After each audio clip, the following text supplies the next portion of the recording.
Bonjour, je suis Bertrand Crapet, l'auteur de L'Héritier du roi Arthur, de L'Héritier d'Atlantide et de L'Héritier d'Asgard.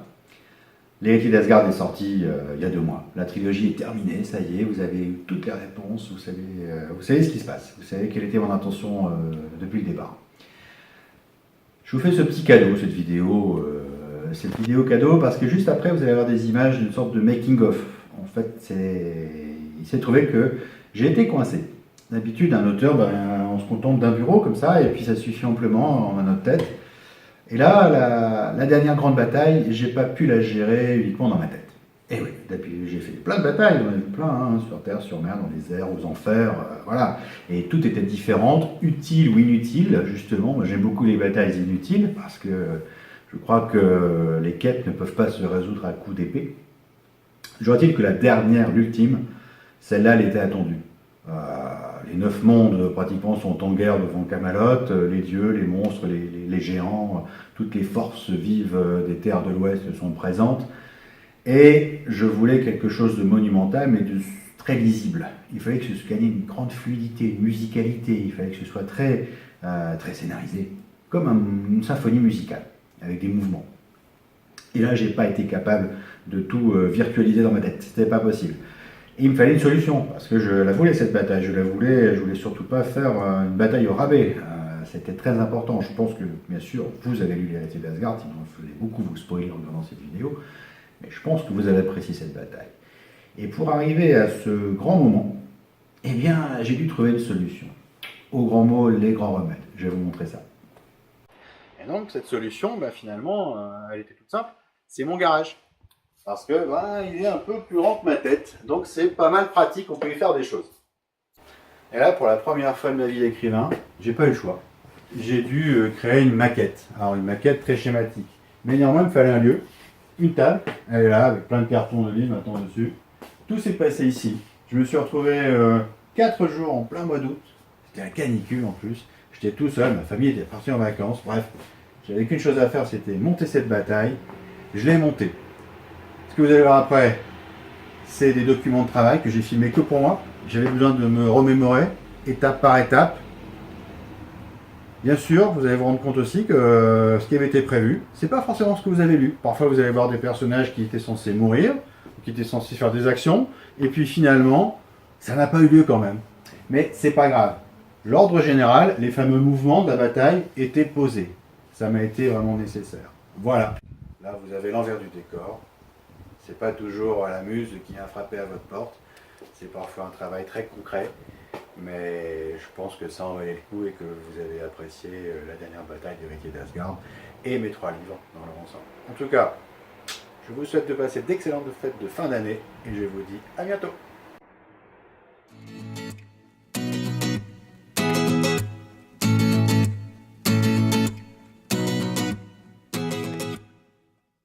Bien, donc je parle assez fort pour être entendu. La bataille finale se fasse décomposer en 5 mouvements. Le premier mouvement, donc, que je relise bien, ce qui va s'y passer.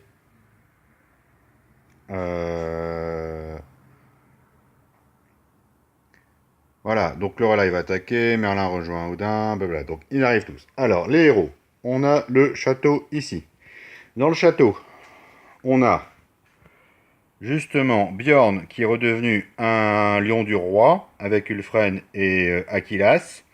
Il y a Aeryn qui est enceinte et qui se sent très très mal, donc elle est protégée par Morgane, par une compagnie de fées assassins polymorphes, et puis Sally qui est quelque part. Où est-ce que... Non, pas Sally, j'ai une bêtise. Sally, elle est avec ses vikings, pardon. Donc Bjorn, là. Donc, les héros arrivent. Donc, Adélis, n'est-ce pas? Marwan, Lorelai et Pégase. Voilà. Et puis, Cadfael et Dargo. Et Merlin. Merlin, il est là-bas. Merlin, il est quelque part ici, n'est-ce pas? Donc, pour l'instant, quand ils arrivent au château, à Camelot, donc il y a le dôme. Hein, faut bien, je vais faire un plan plus large. Et donc, il faut imaginer le dôme qui recouvre le dôme de d'Echo, n'est-ce pas? Echo qui est ici. Je l'ai mise au sommet du château. Donc ce dôme recouvre, à part jusqu'à la muraille de bois là, qui était faite, la barbacane d'Uther et Camelot. Donc ils arrivent, ce dôme recouvre tout, donc c'est le pouvoir d'écho qui est comme le pouvoir de Merlin face à la Banshee dans le tome 1, qui protège. Donc on est dans le premier mouvement de la bataille, il y a beaucoup de monde là sur place, mais c'est pas grave, tout le monde n'est pas encore là, d'accord? Donc on y va par étapes. Première bataille, donc les héros arrivent au château, quelques-uns vont rester, comme Cadfael, qui va prendre la tête des fantassins et des cavaliers de l'ogre. Il y a Dargo qui va rester pour prendre en charge les guerriers nains sur les Komodos. Donc des chefs de guerre, mais là des chefs de guerre en retrait pour l'instant. Ils sont la dernière ligne défensive avant d'entrer au château. Il y a finalement deux grosses lignes défensives, celle-ci et la première, celle-ci. La première qui est avant ce mur de feu. Il n'y a pas encore de mur de feu. Là, il faut imaginer un gigantesque fossé. Là, il y a une grande muraille en bois qui a été bâtie, des palissades, d'accord? C'est ce qu'on a expliqué dans le chapitre, je ne sais plus lequel. Hein, les trois reines, le conseil des trois reines qui explique qu'il fallait construire ces palissades, donc très bien. Et pour l'instant, il n'y a personne. Il faut imaginer qu'il n'y a aucun ennemi et il y a, pour l'instant, là, Freya n'est pas là. Enfin, bon, on n'a que ici cette ligne défensive avec Odin, Sally, les Vikings, les centaures et dryades, les veilleurs, et puis les deux loups d'Odin qui sont là. Très bien. Et il y a, pour l'instant, je vais la remettre avec ses copines, la première ligne défensive qui est la ligne aérienne. Les dragons, les aigles, alors en fait, il ne faudrait pas faire ça, il faudra mettre les dragons, les valkyries, ce qui fait la Fenrir, il viendra après, et les aigles, parce que bien sûr, les aigles et les dragons ne peuvent pas s'entendre, mais entre nous, on a mis les valkyries. À la tête de tout ce beau monde, on a mis Brynhild. Brynhild qui est la chef des valkyries et qui est archi puissante. Et il se retrouve, alors première vague, c'est la vague test de Loki. Pour l'instant, Loki et ses copains ne sont pas là, on oublie. Il y a première vague, il envoie d'abord ses monstres, une armée de monstres, Manticore, Basilic, Barghest et Diplour. Donc cette première vague arrive, ils ont des pouvoirs spéciaux, tout ça, on gèle, hein, bon. C'est un peu le bordel, mais c'est quand même la ligne aérienne qui tient le choc, et la vague est anéantie pratiquement, mais l'aérien aussi. Brynhild réussit à s'enfuir, in extremis, quand elle va arriver juste après, alors que pratiquement tous les monstres étaient sacrifiés, l'attaque de l'armée, on va dire, qui est l'armée de Loki. Loki s'est fait sa propre petite armée dans le dos de Frère, d'accord? Il a sa propre armée. Mais Frère le rejoint parce que Frère a découvert la trahison, hein, le coup de force de Loki. Donc là, pour l'instant, on n'y est pas encore. De toute façon, cette vidéo m'est destinée. Premier mouvement, héros, Merlin qui vient prêter main forte ici sur les palissades. Combat ici, première ligne. Et quand ils repartent, si je dis pas de conneries, Merlin à la fin fout le feu ici avec le feu grégeois. Afin de pensant repousser. Voilà. Stop. Vidéo pour le deuxième mouvement. Le deuxième mouvement s'est arrêté à Merlin qui met le feu ici. Tout le monde s'est recoupé derrière la palissade et le feu. Il n'y a plus que Brynhild là qui se trouve ici maintenant toute seule. Elle défie les gars et finalement elle va se faire trucider par je ne sais pas qui encore. Peut-être Fenrir, mais Fenrir n'est pas encore là. L'armée de Loki arrive et lui, il a quand même une paire de géants assez avec lui, hein, n'est-ce pas? Farboti, Gelvord, Trivald, j'en passe, Elblindi, et Indla, et Brok, ok, très bien, super. Bref, il a surtout une armée de géants, et ils foutent la pâtée, ils éteignent le feu, et ça attaque sec Odin. Odin, Sally, et là, cette fois-ci, Odin, Sally, vont se prendre de plein fouet l'armée de Loki, mais c'est Loki et la fameuse Hela. Sauf que c'est là que ça va devenir compliqué. En même temps, il faut que je combine dans ce chapitre une attaque héroïque. Et je pense que ça va être Lorelai qui ne va pas pouvoir s'empêcher d'aller attaquer avec Pégase, n'est-ce pas? Elle était déjà... En fait, on va la mettre là d'entrée de jeu, elle ici. Et youpla, elle va attaquer Elle espère attaquer Loki, mais Ella s'en occupe. Loki a eu un peu peur. Ella s'en rend compte. Et là, elle se dit que son maître, c'est comme chez les Sith, elle est bien plus forte que lui. Et donc, elle décide, en cours de combat, d'invoquer le... Vous savez, elle est capable de faire ses apparitions spectrales à la fin de concrétiser ses visions, comme elle avait fait pour la licorne. Et comme elle n'a pas le droit de tuer elle-même, hein, Loki l'empêche de se faire frapper par Ella, mais en fait, elle va le faire via le pouvoir de Thor. Elle va donner consistance à Thor. Le sang de Thor en elle va prendre vie à travers un spectre, une sorte de double de Thor totalement à ses ordres, hein, qui ne parle pas, blanc et fumeux, et il va aller dézinguer Loki lui-même. A pu Loki. Sauf que au même moment où ils sont prêts à faire tomber Odin, Odin se retrouve seul. Non, c'est trop tôt en fait. Non, non, c'est maintenant. C'est maintenant, c'est pas mal. Odin va tomber et Jbadaboum arrive l'armée de Freya. Et où Freya? Freya Umbrella, elle est là, youpi, avec Sif, Bidule, tous ses copains, Odre, Balder, machin. Donc là, c'est la fin du deuxième mouvement. Je complète pour la vague numéro 2. Donc, on a oublié de parler de Merlin. Merlin va se rendre compte que ses pouvoirs sont inutiles. Et il y a Fenrir qui déboule comme un fou. Donc, il se transforme lui-même en loup et ça va être bataille de loups. Je reviens sur ce que j'ai dit pour le meurtre la mort de Loki. Donc, effectivement, quand il n'y a pas plus qu'Odin qui est debout, il envoie Ella. Mais là, Lorelai intervient, manque de blesser Loki. Loki a eu peur.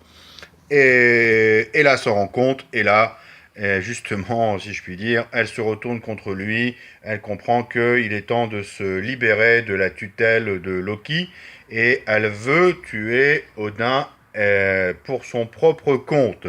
Donc elle commence à prendre... Donc déjà est-il que ça dégénère, et à la fin, Freya arrive. Donc attention, on insistera bien sur le fait qu'une fois qu'elle a tué Loki, rien ne se passe pour elle. Elle tue Loki, mais elle s'est affranchie de Loki.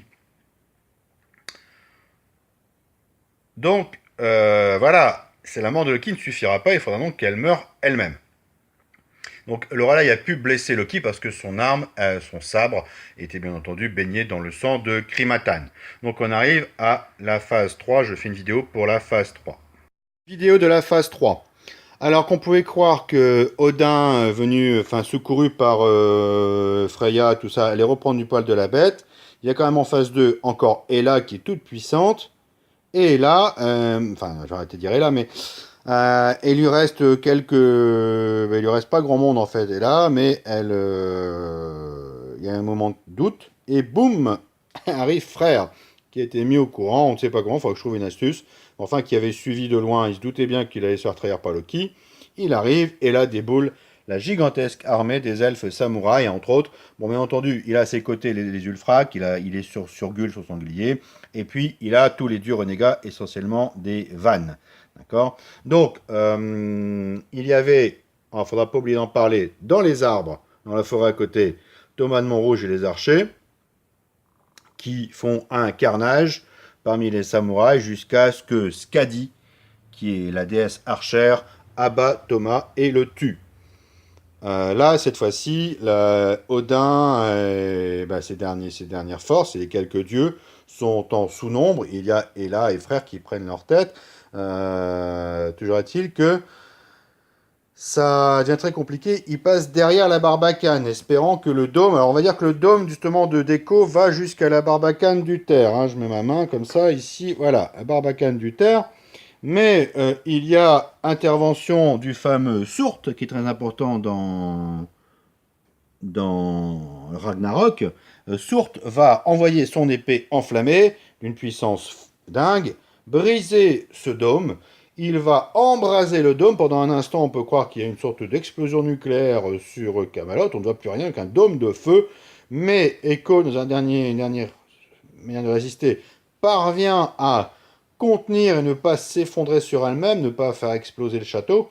Et elle meurt. Voilà, Echo, c'est la fin de mai. En même temps, Sourte lui-même finira, on ne sait pas comment, il va se retrouver dézingué. Il a balancé son épée, il a joué son Vatou, voilà à quoi il servait. Donc je reprends, bien sûr, je modifie les Ragnarok, il est censé embraser le monde. On va dire que là, on parlera de Camelot comme étant le monde civilisé qui brûle. On trouvera bien quelque chose. Donc voilà, toujours est-il que maintenant, boum, on se retrouve ici. Là, aux portes du château, et c'est là que Cadfael, Dargo, ils sont là, vont intervenir, ils vont défendre le château, sauf que très vite,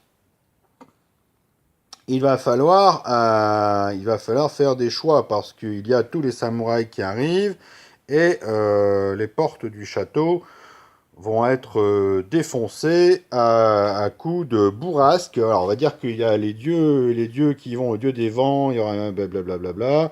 Voilà, il y en a qui vont balancer des... Voilà, le château va être fragilisé, même s'il a été consolidé par Odin lui-même.